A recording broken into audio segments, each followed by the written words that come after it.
Salam sejahtera Malaysia, denyut nadi suara rakyat bergema di channel ini. Terima kasih kerana terus bersama-sama dalam channel ini. Untuk mendapatkan berita terbaru setiap hari, sila tekan butang subscribe, like dan share. Malaysia kita punya, cinta Malaysiaku, kita jaga kita. Kita jumpa lagi, selamat. Salam sejahtera Malaysia, denyut nadi suara rakyat bergema di channel ini. Daulat Tuanku. Berita terkini daripada bharian.com.my.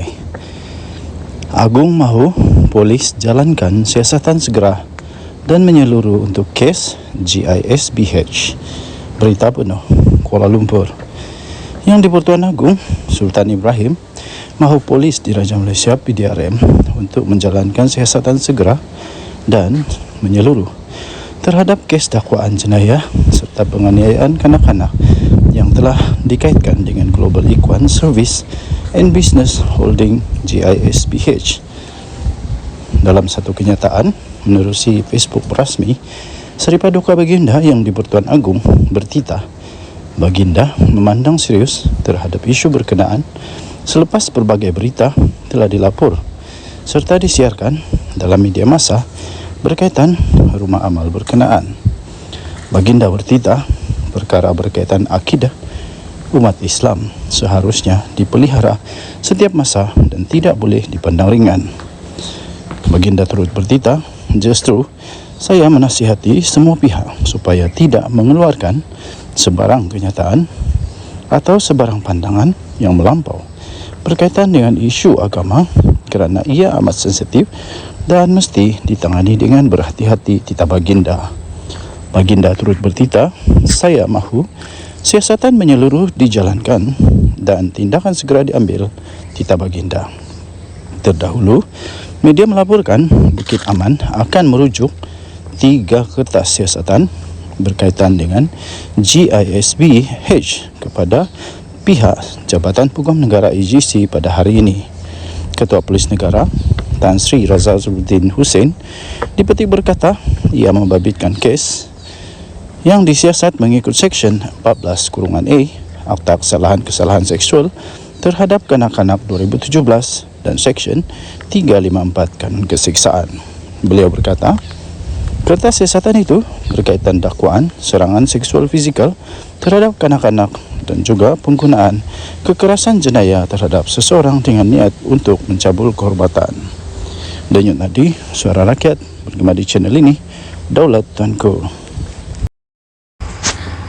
Salam sejahtera Malaysia, denyut nadi suara rakyat bergema di channel ini. Berita terkini, Mahkamah Rayuan tolak permohonan Muhyiddin. Perintah kes salah guna kuasa membabitkan RM232.5 juta dibicarakan. Berita penuh. Mahkamah Rayuan di sini pada hari ini telah menolak permohonan bekas Perdana Menteri Tan Sri Muhyiddin Yassin untuk menyemak keputusan mengembalikan 4 tuduhan salah guna kuasa membabitkan 232.5 juta yang dihadapinya. Keputusan itu dibuat oleh panel 5 hakim yang telah dipengerusikan oleh Datuk Aziza Nawawi bersama-sama dengan Datuk Ruzima Ghazali, Datuk Ahmad Zaid Ibrahim, Datuk Azman Abdullah dan Datuk Azhari Kamal Ramli. Ini bermaksud pengerusi Perikatan Nasional PN yang juga adalah Presiden Bersatu itu kekal berdepan dengan pertuduhan salah guna kuasa berkaitan dengan program pemerkasaan kontraktor Bumi Putra atau juga dikenali sebagai Jana Wibawa itu di Mahkamah Session di sini. Aziza berkata, panel lain Mahkamah Rayuan yang sebelum ini telah membuat keputusan mengembalikan tuduhan terhadap Muhyiddin Yassin 77 tahun itu mempunyai bidang kuasa seperti yang dikehendaki mengikut Seksyen 50(1) Akta Mahkamah Kehakiman 1964. Katanya sehubungan itu permohonan bagi semakan diketepikan, katanya. Terdahulu pada 15 Ogos pada tahun yang lalu, Mahkamah Tinggi Kuala Lumpur telah membebaskan Muhyiddin Yassin daripada 4 tuduhan menggunakan kedudukannya untuk rasuah sebanyak 232,5 juta bagi parti yang diterajuinya bersatu. Keputusan itu dibuat oleh Hakim Datuk Muhammad Jamil Hussein selepas membenarkan permohonan Muhyiddin Yassin membatalkan semua tuduhan atas hujah ia tidak mendedahkan kesalahan mengikut Seksyen 23/1 Akta Suruhanjaya Pencegahan Rasuah Malaysia SPRM. Pihak pendakwaan kemudiannya telah memfailkan rayuan di Mahkamah Rayuan dan pada 29 Februari yang lalu, Mahkamah berkenaan telah membenarkan permohonan dan mengarahkan kes itu dikembalikan ke Mahkamah Session untuk tindakan lanjut. Walau bagaimanapun, pada 27 Mac yang lalu, Muhyiddin Yassin telah mengemukakan permohonan semakan semula keputusan itu atas alasan ia tidak sah kerana dibuat tanpa bidang kuasa yang diperlukan mengikut Seksyen 50/1 Akta Mahkamah Kehakiman 1964.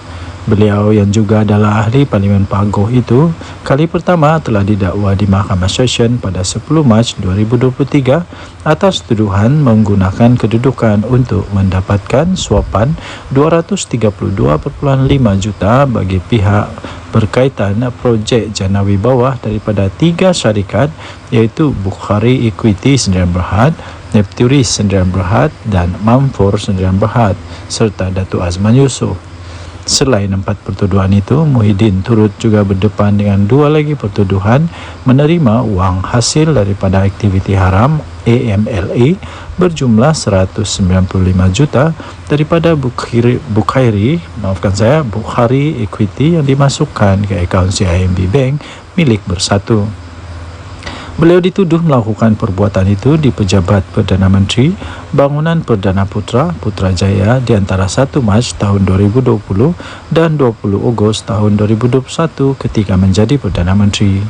Sementara itu, Peguam Datuk Hisham Teh Poh Teh yang mewakili Muhyiddin pada sidang media kemudian memaklumkan pihaknya akan meneliti dan mengkaji peruntukan undang-undang berkaitan perkara berkenaan. Katanya, walaupun kecewa, kami menghormati keputusan mahkamah. Katanya, menambah pihaknya memerlukan masa untuk meneliti keputusan hari ini sebelum mengambil langkah-langkah selanjutnya. Katanya, lagi, mahkamah pada dasarnya bersetuju dengan kebanyakan hujahan kami, kecuali mahkamah pada hari ini bersetuju bidang kuasa Mahkamah Tinggi turut merangkumi semakan mahkamah. Oleh itu, satu undang-undang baru telah tercipta, katanya yang ditemui di perkarangan mahkamah selepas prosiding. Denyut nadi suara rakyat bergema di channel ini. Jangan lupa tekan butang subscribe, like dan share. Malaysia kita punya, cinta Malaysiaku, kita jaga kita. Bye-bye. Salam sejahtera Malaysia, denyut nadi suara rakyat bergema di channel ini. Terima kasih kerana terus bersama-sama dalam channel ini. Untuk mendapatkan berita terkini setiap hari, sila tekan butang subscribe, like dan share. Tekan juga tombol notifikasi untuk mendapatkan berita terbaru sepanjang tahun, sepanjang hari, sepanjang masa. Sekali lagi terima kasih diucapkan kepada anda semua. Denyut nadi suara rakyat bergema di channel ini. Kita jumpa.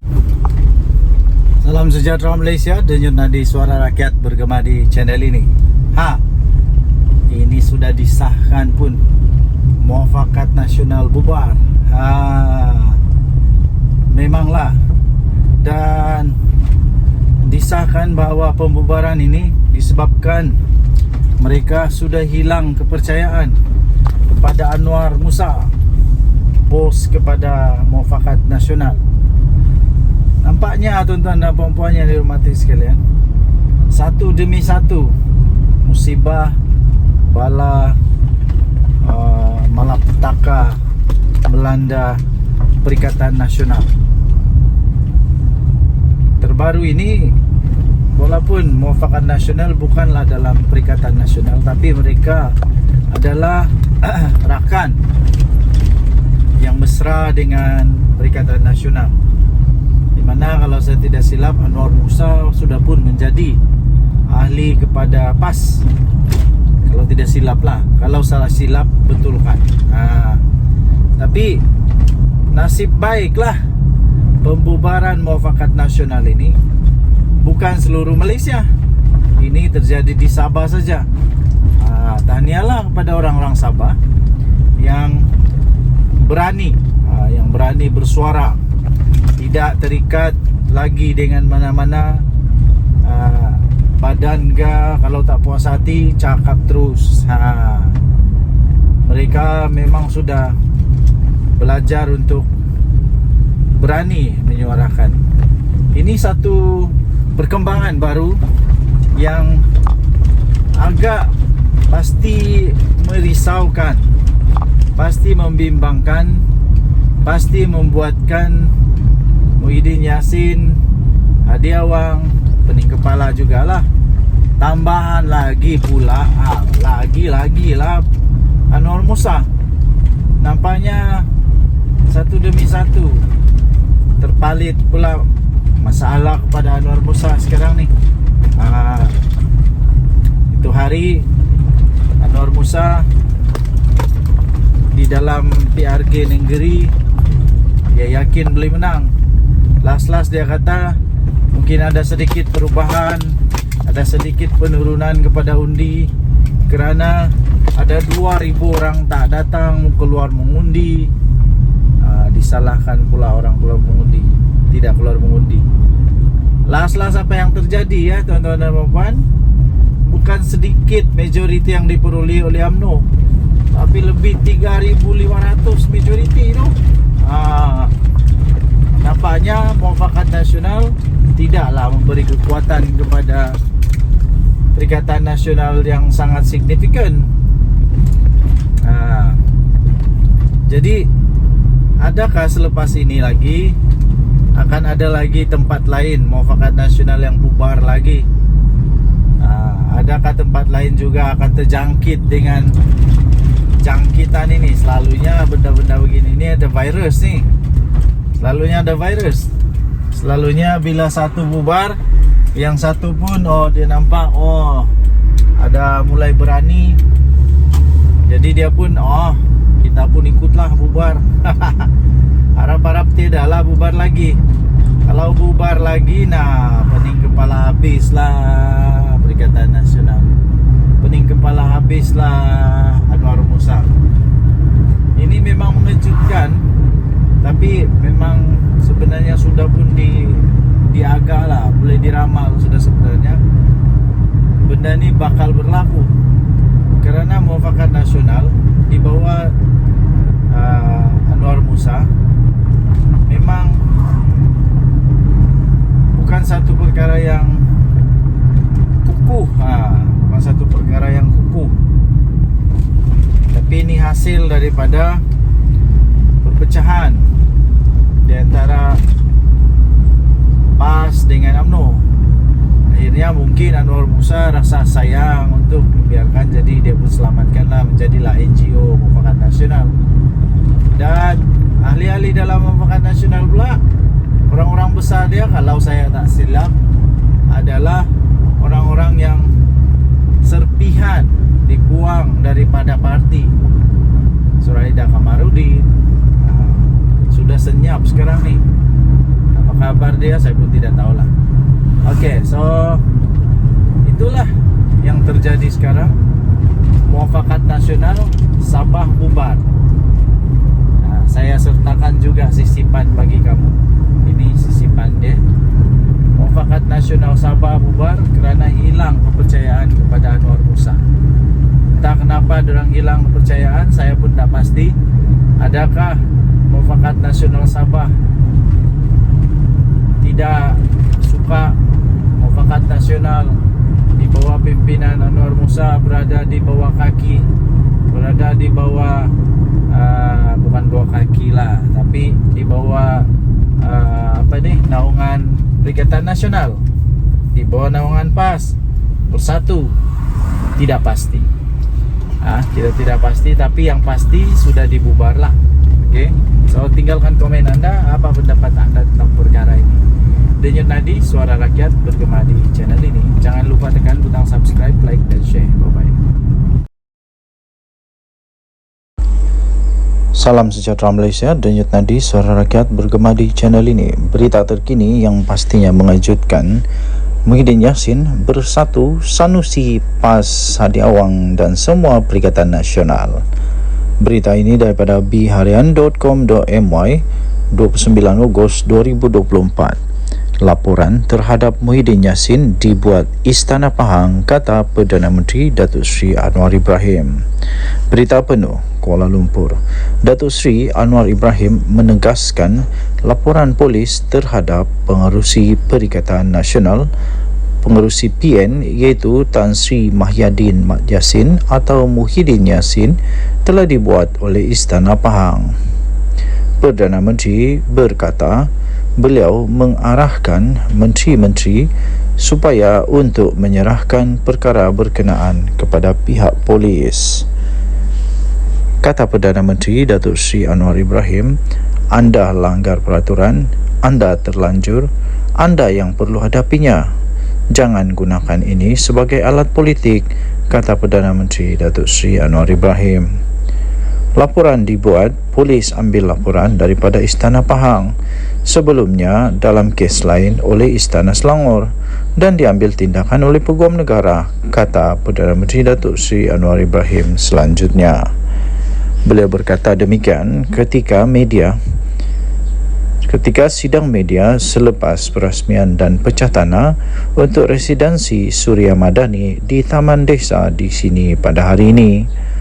Terdahulu, Majlis Pimpinan Tertinggi atau MPT Bersatu telah menyuarakan sokongan kepada Mahyadin Mat Yassin dan menyifatkan pendakwaan terhadap Presiden Bersatu itu yang juga adalah pengerusi bagi Perikatan Nasional sebagai kononnya bermotifkan politik, terpilih dan berniat jahat terhadap Gabungan Perikatan Nasional dan kepimpinannya.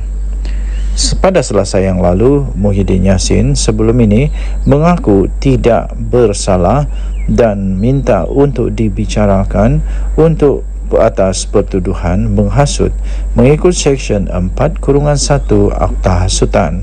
Berhubung dengan satu ucapannya beberapa minggu sebelum itu di Felda Perasu di Kelantan pada 14 Ogos lalu menjelang pilihan raya kecil PRK Dewan Undangan Negeri Dun Negeri. Dalam ucapan berkenaan, Tan Sri Mahyadin Mat Yassin mendakwa yang di-Pertuan Agong sebelum ini tidak memanggilnya untuk membentuk kerajaan selepas pilihan raya umum yang lalu, walaupun kononnya beliau telah mendapat 115 ahli parlimen. Terdahulu, Polis Diraja Malaysia PDRM menerima sebanyak 30 laporan berhubung ucapan Mahyadin Mat Yassin yang didakwa telah menyentuh isu agama, raja dan kaum 3R. Ketua Polis Negara Tan Sri Zara Zaruddin Hussein berkata siasatan ke atas pengerusi PN itu dibuat mengikut Seksyen 4-1 Akta Hasutan, Seksyen 233 Akta Komunikasi dan Multimedia 1998 dan Seksyen 504 Kanun Keseksaan. Ketika memberi keterangan, Mahyadin Yassin menyerahkan beberapa dokumen kepada polis, antaranya surat daripada yang di-Pertuan Dewan Rakyat bertarikh 20 November 2022 yang mengandungi titah perintah yang di-Pertuan Agong ke-16 meminta ahli Dewan Rakyat yang mendapat sokongan majoriti untuk menjadi Perdana Menteri. Sekian berita, denyut nadi suara rakyat bergema di channel ini. Jangan lupa tekan butang subscribe, like dan share. Malaysia kita punya, cintai Malaysia ku, kita jaga kita. Kita jumpa lagi, bye-bye. Salam sejahtera Malaysia. Denyut nadi suara rakyat bergema di channel ini. Tuan-tuan dan puan-puan yang dihormati sekalian, satu yang cukup rileks berada di kampung. Hidup slow. Saya selalu kamu nampak video saya tu, saya di KK tau. Saya di KK kerana sedang sambung belajar. Kita sambung sampai doktor, sampai PhD kalau dapat lah kan. Kalau lulus lah kita mau ambil sampai PhD. Alang-alang belajar kan. biar sampai ke puncak paling tinggi, begitulah, itu impian lah kan. Jadi bagi anda yang masih lagi ingin belajar walaupun sudah tua, teruskan belajar, teruskan belajar ya. Oke, tuan-tuan dan puan-puan yang dihormati sekalian, belajar tinggi-tinggi pun kalau tidak ada integriti susah juga. Belajar tinggi-tinggi pun kalau tiada integriti pun tiada guna. Apalagi kalau jadi menantu kepada orang-orang yang besar, sampai Perdana Menteri, kita punya mentua, tapi tiada integriti pun susah juga tau. Apa cerita dengan menantu Muhyiddin Yassin? Orang selalu kata begini tau, berani kerana benar, takut kerana salah, bertahan melawan kerana benar, lari kerana memang takut lah, takut kena gari. Yang saya heran nih, kenapa Muhyiddin Yassin tidak dapat pujuk anak menantu dia nih untuk balik ke Malaysia? Kan Muhyiddin Yassin bekas Perdana Menteri, sepatutnya dia memang kuat lah untuk pujuk dia punya menantu. Bukan apa, saya rasa rasanya sajalah. Kan Muhyiddin Yassin punya menantu tu tidak bersalah. Dia cakap dia tidak bersalah. Jadi dia kena buktikan lah. Bukan apa, dia kena buktikan bahwa dia tidak bersalah. Saya yakin dia tidak bersalah. Saya yakin dia tidak bersalah. Tapi dia kena balik lah Malaysia untuk nyatakan dia tidak bersalah. Janganlah malukan mentua kamu tu. Aduh, janganlah malukan mentua kamu sehingga kamu bertapuk, bersembunyi. Takkanlah mau tunggu Muhyiddin Yassin jadi Perdana Menteri baru balik Malaysia lagi. Yang paling kesian, takkanlah biarkan saja isteri, anak-anak dekat Malaysia, tinggalkan begitu saja. Lepas tu yang satu lagi, kalau kamu tidak balik Malaysia, ini menjejaskan peluang mentua kamu Muhyiddin Yassin untuk jadi Perdana Menteri semula, kerana orang tak percaya dia. Tapi kalau kamu balik, kamu dapat jernihkan keadaan. Lawan, tetap lawan. Jangan takut, lawan. Kalau kamu balik, kamu lawan, kamu buktikan kamu tidak bersalah, kamu buktikan bahawa kamu benar-benar bersih. Ini dapat memberi peluang kepada Muhyiddin untuk jadi bakal Perdana Menteri ke 112. 112 lah, 113. Okey, jadi apa yang saya ingin sampaikan ialah integriti itu penting ya. Tidak kiralah kita siapa, pangkat besar manapun, integriti itu penting. Jaga integriti, jangan minta rasuah, jangan ambil rasuah, jangan makan rasuah, jangan terima rasuah. Siapapun pangkat berapa besar pun jangan. Nah, dan lagi satu, berani kerana benar. Balik. Okey. So, saya fikir dalam setiap ceramah ini boleh jadi senjata untuk lawan Muhyiddin. Kan memang begitulah politik ni, kadang-kadang dirasa seperti kotor lah, macam-macam lah. Tapi begitulah politik. Itulah politik, namanya politik. Politik ini adalah the art, satu seni untuk mempengaruhi orang lain supaya mengikut apa yang kita kehendaki. Okey, so dorang kehendaki ialah supaya kita menyokong pangkat ataupun raid ataupun mengundi dorang lah. Terpulang kepada anda semua. Harap-harap pihak Interpol, pihak Polis Diraja Malaysia dan semua yang dapat bekerjasama dapat membawa balik Jolo, dapat membawa balik ni menantu Muhyiddin. Lepas tu ada seorang lagi yang Subahat, dikata Subahat. Semualah yang bersalah, yang lari dari Malaysia tu, supaya dapat ditangkap, kita adili di Malaysia. Denyut Nadi Suara Rakyat bergema channel ini. Jangan lupa tekan butang subscribe, like dan share. Kita jumpa lagi. Bye-bye. Bye-bye Malaysia.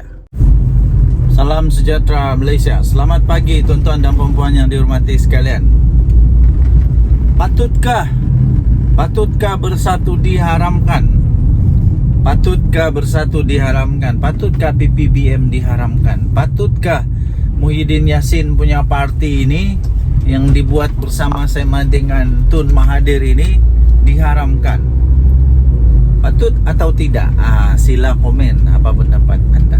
Okey, baik. Tuan-tuan dan puan yang dihormati sekalian, baru-baru ini UMNO siswa, kalau saya tidak silap, mereka telah menggesa ataupun meminta atau memberikan pendapat lah agaknya ya, pendapat bahawa bersatu perlu diharamkan ataupun ya diharamkan lah, bersatu perlu dibatalkan. Kemudian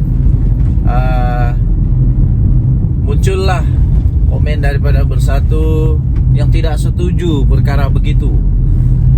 Jangan membuat hasutan ke apakah supaya bersatu diharamkan begitu. Tapi soalannya, kalaupun tidak ada tindakan ataupun campur tangan daripada mana-mana pihak, yang saya pasti tidak adalah untuk mengharamkan bersatu. Tapi silap-silap sebenarnya, silap-silap gaya bersatu ni boleh terharam dengan sendirinya. Kenapa? Sebab baru-baru ini saya ada baca juga artikel tau. Saya ada baca juga artikel bahawa bersatu mungkin dalam bahaya besar, dan berisiko untuk diharamkan oleh ROS sekiranya didapati wang jana wibawa yang Muhyiddin telah didakwa itu didapati memang dimasukkan secara salah. Kalau dimasukkan secara salah di dalam akaun Parti Bersatu dan didapati pula Muhyiddin Yassin bersalah kerana menyalahguna kuasa, dan kalau didapati bersalah, duit itu disalah pakai, disalah transfer ke dalam Parti Bersatu, dan Bersatu pula kalau didapati oleh mahkamah Bersatu telah menggunakan wang yang haram, wang yang tak betul, Bersatu boleh diharamkan. Ada risiko untuk diharamkan. Jadi itu yang pertama. Kedua, ada perlembagaan Bersatu yang saya ada baca artikel ini juga dalam berita-berita arus perdana. Anda boleh cari ya dalam Google sendiri, bahawa ada satu artikel dalam perlembagaan Bersatu yang dikatakan belum pun diluluskan, tapi sudah dibuat. Kalau saya tidak silap tentang keahlian tentang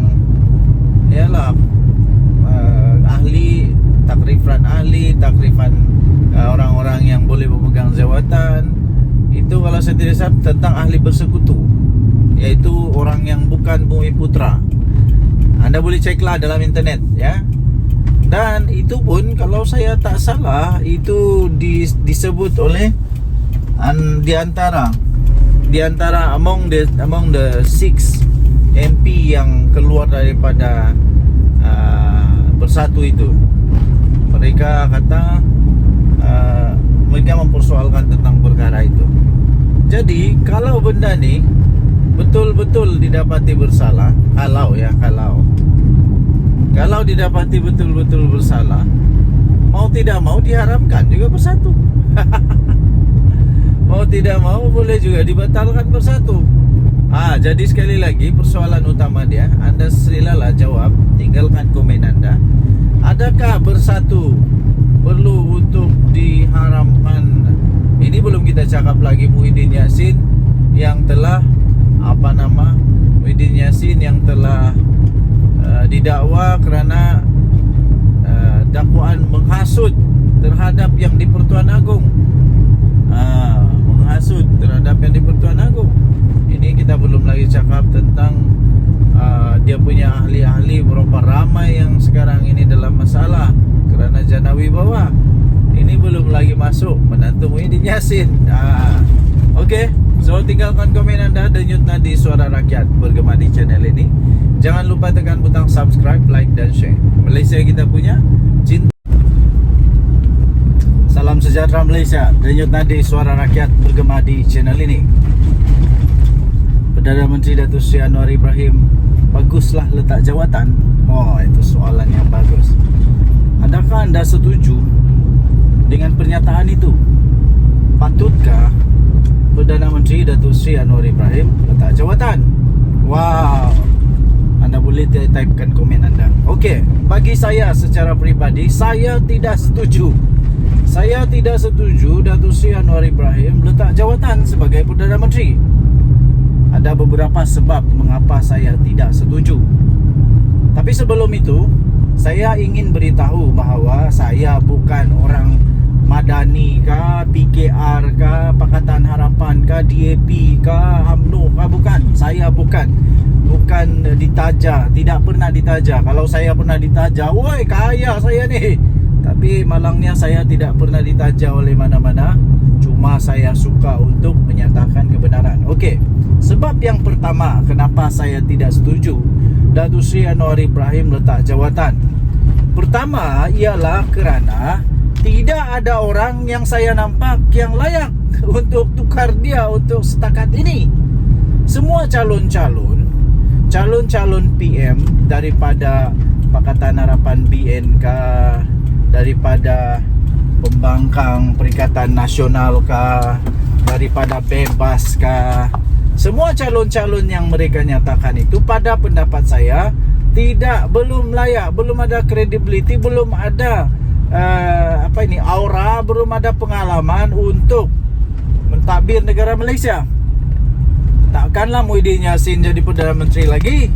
Takkanlah dia awang pula. Aduh. Takkanlah Sanusi. Takkanlah Azmin Ali. Saya tidak nampak mereka boleh tukar Perdana Menteri sekarang, Datuk Seri Anwar Ibrahim. Saya tidak nampak mereka boleh tukar dia. Ya. Satu-satunya yang paling hampir yang saya rasa belum lagi diketahui ialah Dr. Sam, Menteri Besar Terengganu. Walaupun begitu, beliau belum pernah ada pengalaman di persekutuan. Kerana itu, pada pendapat saya, beliau belum lagi boleh jadi Perdana Menteri. Beliau belum ada pengalaman di persekutuan. Sekurang-kurangnya, beliau mestilah pernah mengemudi negara. At least jadilah Timbalan Menteri Kewangan kah, at least pernahlah jadi Menteri Pendidikan kah, at least pernahlah jadi Timbalan Menteri yang berkenaan. Tapi dia tidak pernah menjadi menteri atau timbalan menteri persekutuan. Jadi bagi saya belum ada, belum ya. Okey, itu yang pertama. Yang kedua, kerana saya nampak sendiri tahu dengan mata saya sendiri kemarin ni terjadi. Dan satu lagi kemarin dulu. Saya berurusan di satu pejabat dan saya dapati perkembangan terkini pejabat kerajaan luar biasa tahu. Luar biasa. Ini hasil daripada inisiatif, ketangkasan, ketegasan dan kompromian yang berlaku di dalam kerajaan sekarang yang mahu supaya pentadbiran awam dihormati, supaya kaki tangan awam dihormati yang sepatutnya, ya, yang sepatutnya. Okey, yang pertama berlaku ialah di satu pejabat persekutuan. Apa yang terjadi tahu? Woi, dorang punya kerja efisien sekarang. Semua kaunter ada orang, semua masa tepat, segala-gala tepat. Ini belum pernah berlaku tahu sebelum ini. Belum pernah berlaku dalam pengalaman saya, belum pernah berlaku. Yang betul-betul efisien. Kerjanya bagus, cara mengurus pelanggan bagus. Inilah yang dibawa oleh Perdana Menteri. Adakah Perdana Menteri selepas dia kah, sebelum dia kah yang ada begini? Tidak pasti ada atau tidak. Okey, nah next. Okey, seterusnya tuan-tuan dan puan-puan yang dihormati sekalian, itu di pejabat persekutuan. Ada sekali lagi. sekali lagi saya nampak di pejabat negeri pula. Yang tadi tu persekutuan, yang ini negeri. Jadi bagaimana pula dengan cerita ini? Ini jadi kemarin. Ini berlaku kemarin. Ketika saya berurusan, tiba-tiba saya dengar ni tau. Dia kata begini, hati-hati. Ini tak boleh buat sebab ini akan SPRM siasat. Ini tak boleh buat. Ini dikira salah guna. Salah guna wang, salah guna pangkat, salah guna kuasa. Saya terkejut tau. Hui, sekarang ini orang sudah mulai takut buat rasuah. Padan muka. Yang cakap tu bukan pegawai kerajaan. Ini orang-orang biasa. Ini orang biasa, rakyat biasa yang berurusan di pejabat itu. Saya ucapkan tahniahlah kepada kerajaan sekarang yang berjaya mengekang rasuah ini. Bayangkan kalau orang-orang kampung pun berani cakap begitu, maknanya penekanan utama kerajaan sekarang, iaitu membenteras rasuah, sudah sampai ke akar umbi. Sudah sampai ke akar umbi, telah berjaya. Adakah Perdana Menteri sebelum ini yang berjaya buat macam Datuk Seri Anwar buat? Tidak ada. Waktu Najib Razak, tidak ada. Balik-balik dengar, oh ini susah mau buat urusan, perlu ada itu, perlu ada ini, macam begitulah. Tapi saya rasa itu sudah berlalu. Zaman siapa? Zaman Jana Wibawa, abah kau? Kita sudah tahu lah. Sudah tahu. Waktu zaman Najib 1MDB, waktu zaman abah kau Jana Wibawa, sekarang sedang disiasat. Harap-harap tiada lah. Harap-harap tiada lah. Dan mungkin tiada kot. Sebab kalau ada, alamak, nanti ada jadi Perdana Menteri kedua masuk penjara. Zaman siapa lagi? Zaman Mahathir? Kamu sendiri lah tahu. Saya pun tidak tahu. Sebab waktu itu saya masih beringus-ingus. Jadi saya tidak tahu. Tapi yang saya tahu, saya bagi tahu. Ada bukti di depan mata. Saya sendiri nampak, saya sendiri dengar, saya sendiri rasa kagum. Wow, saya kata ini betul-betul kerajaan hebat, madani. Tidak ada lagi rasuah. Semua dibuat dengan betul. Okey. So apa lagi yang saya rasa, kenapa Datuk Seri Anwar Ibrahim tidak patut ditukar, tidak patut letak jawatan? Kerana sekarang ini ekonomi negara Malaysia dalam keadaan yang luar biasa hebatnya. Ramai orang kata tak hebat, itu ini. Kamu tidak tahu betapa teruknya dulu ekonomi kita ketika Datuk Seri Anwar Ibrahim ambil alih. Terpaksalah dia cuba baiki semua yang sudah rosak. Bukan senang tau. Kata kos sara hidup makin tinggi. Seluruh dunia sama, cik.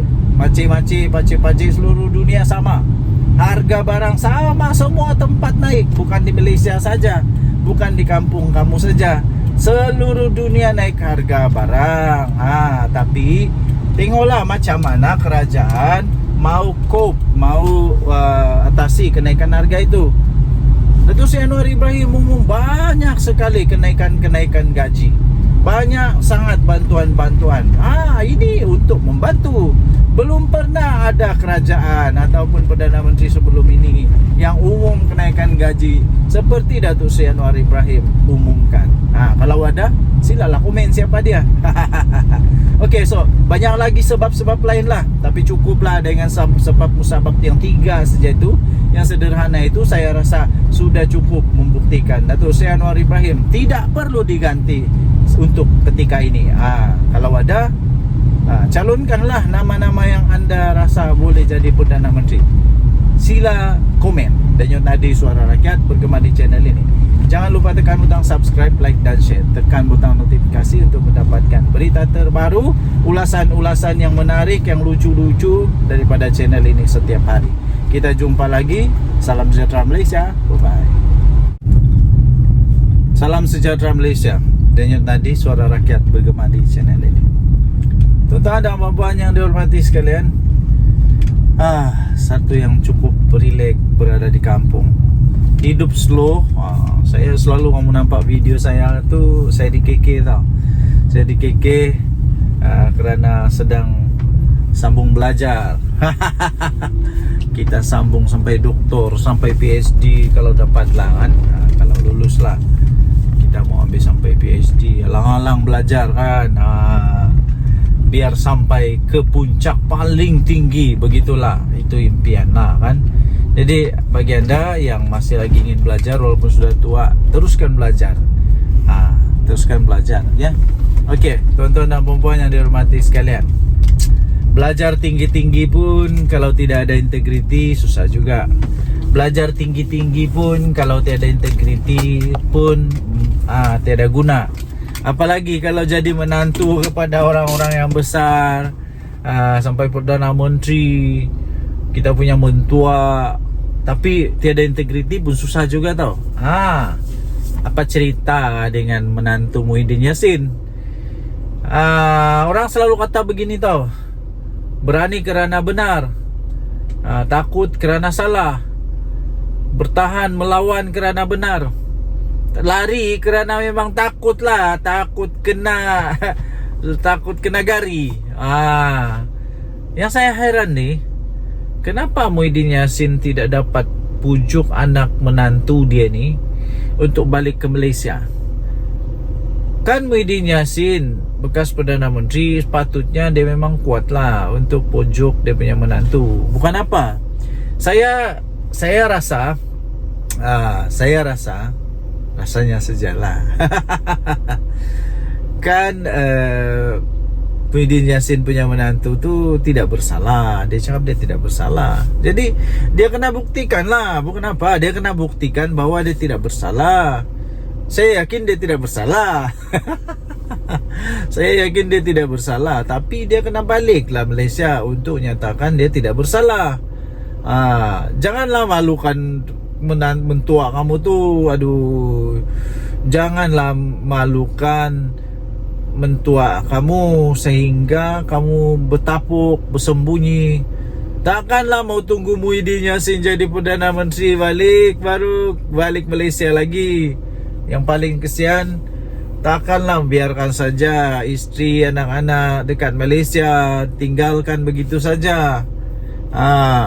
Lepas tu yang satu lagi, kalau kamu tidak balik Malaysia, ini menjejaskan peluang mentua kamu Muhyiddin Yassin untuk jadi Perdana Menteri semula, kerana orang tak percaya dia. Tapi kalau kamu balik, kamu dapat jernihkan keadaan. Lawan, tetap lawan, jangan takut, lawan. Kalau kamu balik, kamu lawan, kamu buktikan kamu tidak bersalah, kamu buktikan bahawa kamu benar-benar bersih. Ini dapat memberi peluang kepada Muhyiddin untuk jadi bakal Perdana Menteri ke 112. 112 lah, 113. Okey, jadi apa yang saya ingin sampaikan ialah integriti itu penting ya. Tidak kiralah kita siapa, pangkat besar manapun, integriti itu penting. Jaga integriti, jangan minta rasuah, jangan ambil rasuah, jangan makan rasuah, jangan terima rasuah. Siapapun pangkat berapa besar pun jangan. Nah, dan lagi satu, berani kerana benar. Balik. Okey. So, saya fikir dalam setiap ceramah ini boleh jadi senjata untuk lawan Muhyiddin. Kan memang begitulah politik ni, kadang-kadang dirasa seperti kotor lah, macam-macam lah. Tapi begitulah politik. Itulah politik, namanya politik. Politik ini adalah the art, satu seni untuk mempengaruhi orang lain supaya mengikut apa yang kita kehendaki. Okey, so diorang kehendaki ialah supaya kita menyokong pangkat ataupun raid ataupun mengundi diorang lah. Terpulang kepada anda semua. Harap-harap pihak Interpol, pihak Polis Diraja Malaysia dan semua yang dapat bekerjasama dapat membawa balik Jolo, dapat membawa balik ni menantu Muhyiddin. Lepas tu ada seorang lagi yang Subahat, dikata Subahat. Semualah yang bersalah, yang lari dari Malaysia tu, supaya dapat ditangkap, kita adili di Malaysia. Denyut nadi suara rakyat bergema channel ini. Jangan lupa tekan butang subscribe, like dan share. Kita jumpa lagi, bye-bye. Bye-bye Malaysia. Salam sejahtera Malaysia. Selamat pagi tuan-tuan dan puan-puan yang dihormati sekalian. baru selesai memancing. Casting ikan haruan, tapi nampaknya kumpau berdarah hari ini. Adakah anda juga suka memancing? Sekiranya anda suka memancing, anda bolehlah komen. Saya pun suka memancing. Saya suka memancing. Semua jenis pancing saya sukalah. Pancing haruan, toman, laut dalam, laut cetek, semualah dihentam semua. Okey, pembuka bicara supaya kita tidak stres. Jangan stres ya. Okey, akhirnya Ismail Sabri Yaakob, bekas Perdana Menteri kita, mulai membuka suara. Nampaknya beliau mulai mengeluarkan isi hati dia. Antara artikel yang saya baca, dia kata ketika dia jadi Perdana Menteri, ramai orang-orang besar dalam UMNO, MP UMNO yang menjauhkan diri daripada dia. Mungkin kenapa ya? Hairan juga kenapa, apa masalah? Memanglah, siapa tidak kecil hati kalau sudah jadi Perdana Menteri tapi seolah-olah tak dihargai, macam begitulah agaknya lah. Kemudian keduanya, artikel yang seterusnya ialah dia kata, baru sebentar tadi saya nampak, dia menghormati Presiden UMNO jauh lebih mengatasi segalanya. Ini seolah-olah dia mau mengeluarkan perasaan kehormatan beliau, mengeluarkan rasa ingin menyatakan bahawa UMNO adalah yang paling dia sanjung lah. Dan Presiden UMNO itu melebihi daripada jawatan Perdana Menteri sendiri. Tapi saya melihat, ini daripada pandangan saya sendiri, saya melihat sebenarnya ini adalah satu ungkapan kata luahan rasa. Ungkapan kata luahan rasa daripada Ismail Sabri Yaakob yang beliau menyatakan rasa kecil hatinya, rasa tidak puas hatinya kepada Presiden UMNO dan UMNO sendiri. Pendapat saya sajalah. Tapi ini pendapat saja tau. Adakah ini menunjukkan bahawa sebenarnya Datuk Seri Ismail Sabri Yaakob, bekas Perdana Menteri kita, sebenarnya sudah lama menyimpan hati rasa sedih dan tidak berpuas hati?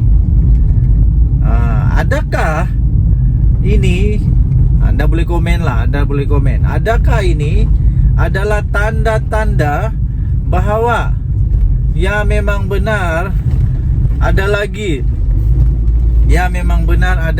MP daripada UMNO yang akan join bersatu, yang akan keluar daripada UMNO? Adakah itu tanda dia bahawa Datuk Seri Ismail Sabri Yaakob bakal keluar dari UMNO? Wow, ini kalau betul habis bahaya nih. Saya percaya Datuk Seri Ismail Sabri Yaakob ada supporter dia di belakang dia, ada penyokong dia di dalam dia. Kan pernah dia jadi Perdana Menteri. Jadi kalau dia keluar UMNO memang satu benda yang amat besar lah. Memang satu perkara yang memang dahsyat bakal berlaku. Okay, so yang seterusnya ialah kalau beliau betul-betul sudah nekat untuk keluar daripada UMNO, adakah tiba-tiba pula dia buat kejutan, tiba-tiba pula dia buat parti baru lagi? Ini lagi kejutan lah. Tapi itu semua spekulasi ya. Okey, tuan-tuan dan puan-puan, semua yang saya sebut tadi itu hanya spekulasi semata-mata, dan saya fikir itu tidak akan berlaku. Cuma saja memang sudah berlaku bahawa dia memang mengatakan dia hairan, dia rasa kecil hati rasanya. Saya agak-agak dia rasa kecil hati apabila dia kata dia hairan kenapa waktu dia jadi Perdana Menteri ramai yang menjauhkan diri daripada dia. Kemudian apa lagi? dia pun rasa heran juga kenapa yalah begitu-gitulah. Okay, so tinggalkan komen anda. Denyut Nadi Suara Rakyat bergema di channel ini. Jangan lupa tekan butang subscribe, like dan share. Malaysia kita punya, cinta Malaysia aku, kita jaga kita. Bye-bye. Salam sejahtera Malaysia. Selamat pagi tuan-tuan dan puan-puan yang dihormati sekalian. Patutkah bersatu diharamkan? Patutkah bersatu diharamkan? Patutkah PPBM diharamkan? Patutkah Muhyiddin Yassin punya parti ini yang dibuat bersama-sama dengan Tun Mahathir ini diharamkan? Patut atau tidak? Sila komen apa pendapat anda. Okey, baik tuan-tuan dan puan-puan yang dihormati sekalian. Baru-baru ini UMNO siswa, kalau saya tidak silap, mereka telah menggesa ataupun meminta atau memberikan pendapat lah agaknya ya, pendapat bahawa bersatu perlu diharamkan ataupun ya diharamkanlah, bersatu perlu dibatalkan. Kemudian muncullah komen daripada bersatu yang tidak setuju perkara begitu. Jangan membuat hasutan ke apakah supaya bersatu diharamkan begitu. Tapi soalannya, kalaupun tidak ada tindakan ataupun campur tangan daripada mana-mana pihak, yang saya pasti tidak adalah untuk mengharamkan bersatu. Tapi silap-silap sebenarnya, silap-silap gaya bersatu ni boleh terharam dengan sendirinya. Kenapa? Sebab baru-baru ini saya ada baca juga artikel tau. Saya ada baca juga artikel bahawa bersatu mungkin dalam bahaya besar, dan berisiko untuk diharamkan oleh ROS sekiranya didapati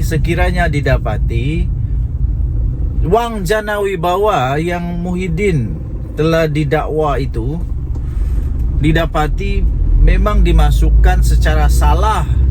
Kalau dimasukkan secara salah di dalam akaun Parti Bersatu dan didapati pula Muhyiddin Yassin bersalah kerana menyalahguna kuasa, dan kalau didapati bersalah, duit itu disalah pakai, disalah transfer ke dalam Parti Bersatu, dan Bersatu pula kalau didapati oleh mahkamah Bersatu telah menggunakan wang yang haram, wang yang tak betul, Bersatu boleh diharamkan.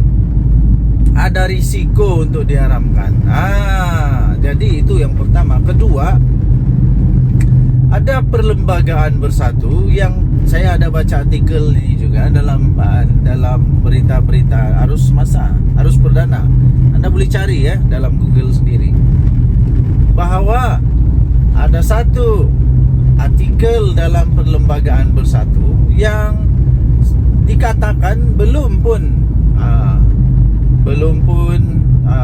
diluluskan, tapi sudah dibuat. Kalau saya tidak silap tentang keahlian tentang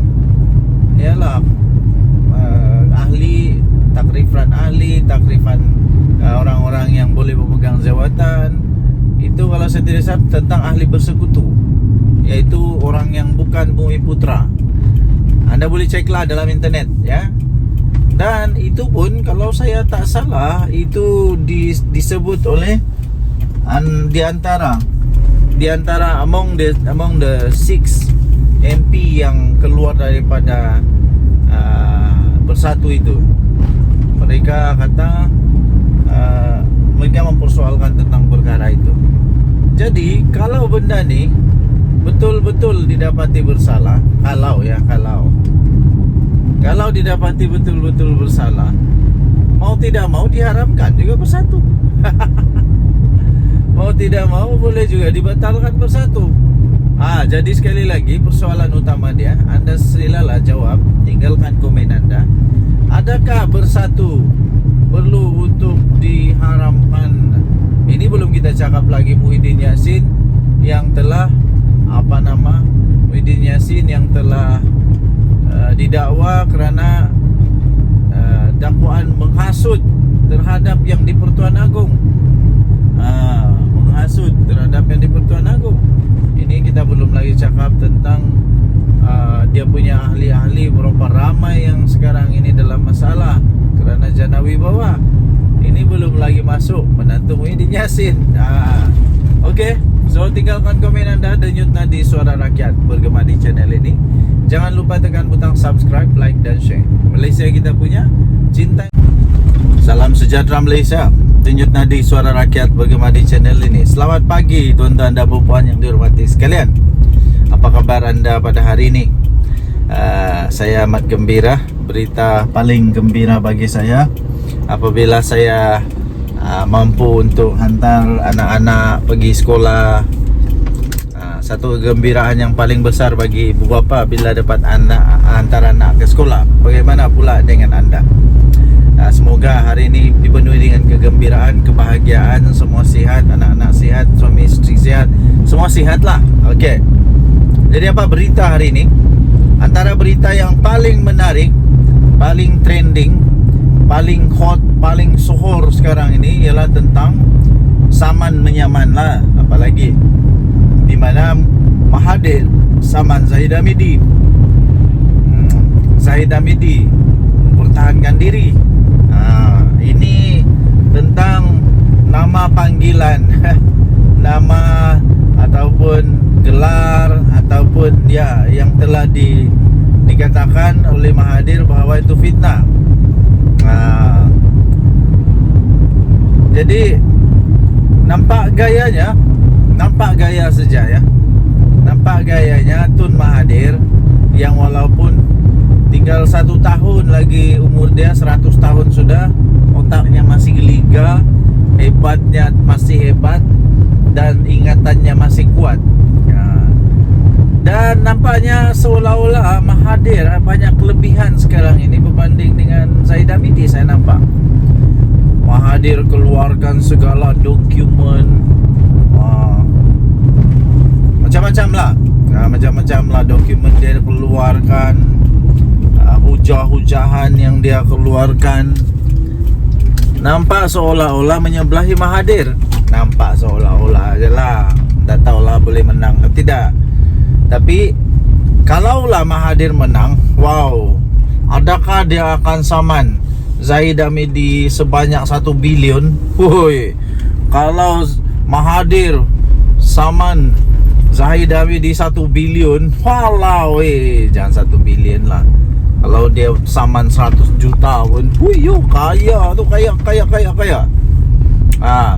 Jadi inilah saya duk balik kata, saya balik cakap sudah.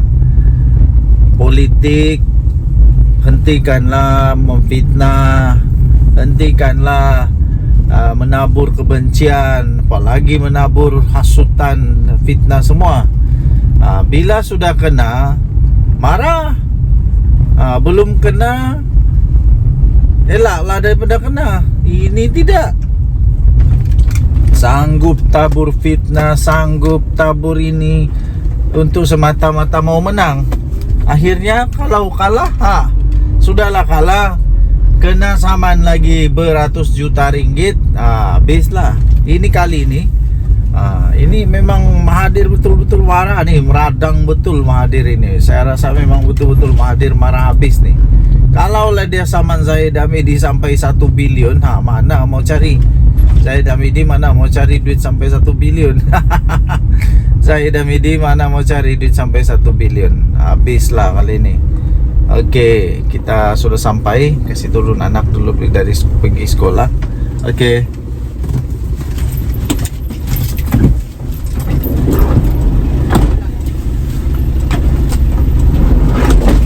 Okey. Anak sudah turun sekolah. Selamat sudah sampai di sekolah. Terima kasih kepada semua guru-guru. Terima kasih kepada semua pasukan keselamatan. Terima kasihlah yang menjaga anak-anak kami di sekolah. Terbaiklah. Budak-budak sekolah, kita kena hati-hati tahu mandu di sekolah. Tidak boleh laju-laju, ikut peraturan. Berbalik kepada Mahathir. Kalau Mahathir saman Zahid Hamidi 1 bilion, Zahid mau cari mana 1 bilion? Siapa lagi boleh tolong? Bosku sudah dipenjara. Jadi sekali lagi saya ingin tekankan kepada semua ahli politik. Nak kiralah kamu politik kanan kah, politik kiri kah, politik sebelah kah, politik atas kah, politik bawah kah, nak kiralah politik apa, hentikanlah buat fitnah. Nanti sendiri yang susah. Kedua, hentikan tabur fitnah. Kedua, jangan membuat hasutan, tak baik. Jangan membuat hasutan, ya. Jangan menghasut, tak baik tau. Okey. So, tuan-tuan dan puan-puan yang dihormati sekalian, ambillah iktibar daripada cerita-cerita ini. Denyut nadi suara rakyat bergema di channel ini. Jangan lupa tekan butang subscribe, like dan share. Bye bye.